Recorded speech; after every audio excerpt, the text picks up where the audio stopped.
They're strong and heavy. One shot, one kill. That's true. Oh! A huge KO! Not everything will be solved by the power of your fists.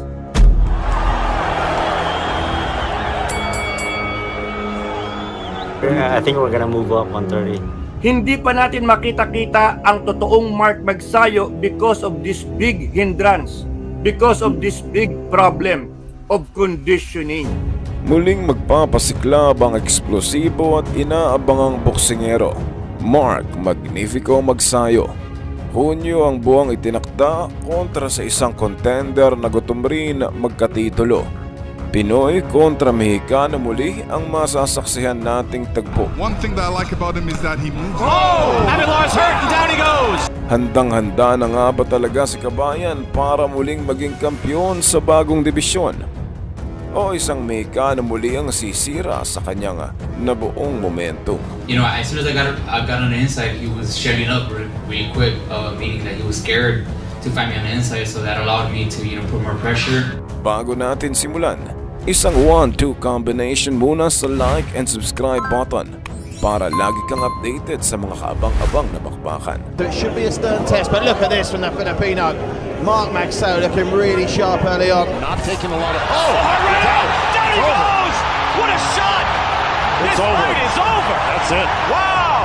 Sa pagkalagas ng ating mga world champions, abay bumabagsak din ang popularidad ng boxing sa Pinas. May mga contender rin tayo dyan na abot kamay na sana, kaso biglang naging suntok sa buwan. Napag-iwanan na nga ba tayo kung usapang galing at taktika? Ang bukod tanging kampiyon natin na si Melvin Jerusalem, madadagdagan pa kaya? Spearheaded by Magsayo at Astrolabio, abay sila ang lisensyadong sumagot sa katanungan na yan. Nakatakdang harapin itong pambato ng Jensen ang isang unbeaten Japanese champion sa baluarte nito. Naku po, grabe pa naman ang dalang kargada nito na parang boxing machine. Oh my! That was devastating! He is laid out in brutal fashion! Pero kapag dumapo ang suntok ng Pinoy, abay kahit sino ay may kalalagyan. I gotta say, I put the uppercut in the keys for Potapov, and he just got hurt with one. Potapov forced to take a knee, down for the second time in the fight. Ito na, at muli na nating kakalagan ang mabangis at knockout puncher nating kababayan. Dito na muli papatunayan na hindi tsamba ang pagsungkit sa dating kampyonato. Wasak ang cheaper version ni Canelo na si Isaac Avilar alias Canelito. Thunderous left hook ang dumapo, kaya hindi na binigyan ng tsansang tumayo. Unang sabak pa lang sa super featherweight, abay pakiramdam niya mas lalong lumakas at bumilis.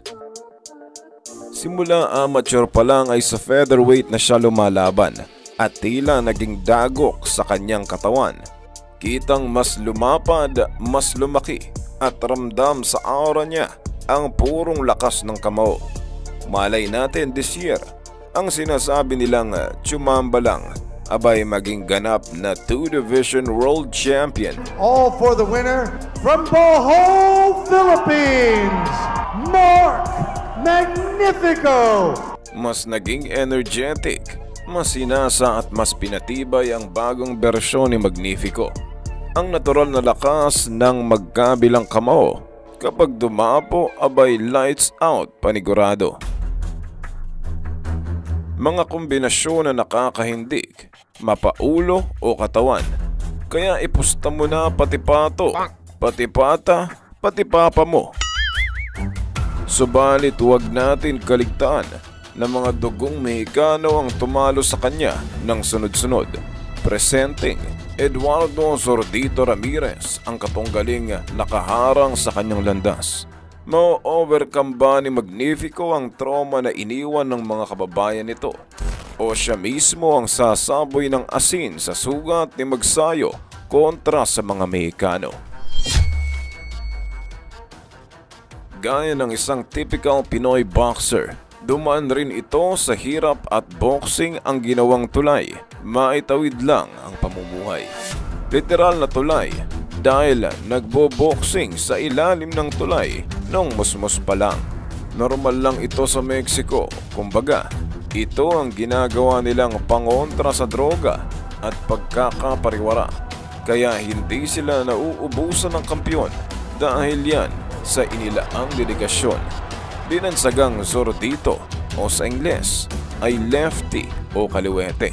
May husay rin at exciting panoorin gaya ng ating pambatong Boholano. Ang common opponent ng dalawa ay si Isaac Avilar na pareho nilang tinapos sa loob lang ng 3 rounds. Narito ang tale of the tape ng dalawa nating kalahok. May kaunting lamang sa bilang ng laban si Zordito, ngunit mas mataas ang knockout ng Pinoy. Height at reach ay halos pantay lang. 3 taon lang ang pagitan ng edad nila at masasabi nating nasa prime ang dalawa. Interesanteng bakbakan ng isang orthodox at southpaw. Habang may 2 taong pagitan ang pro experience pabor sa Mexicano.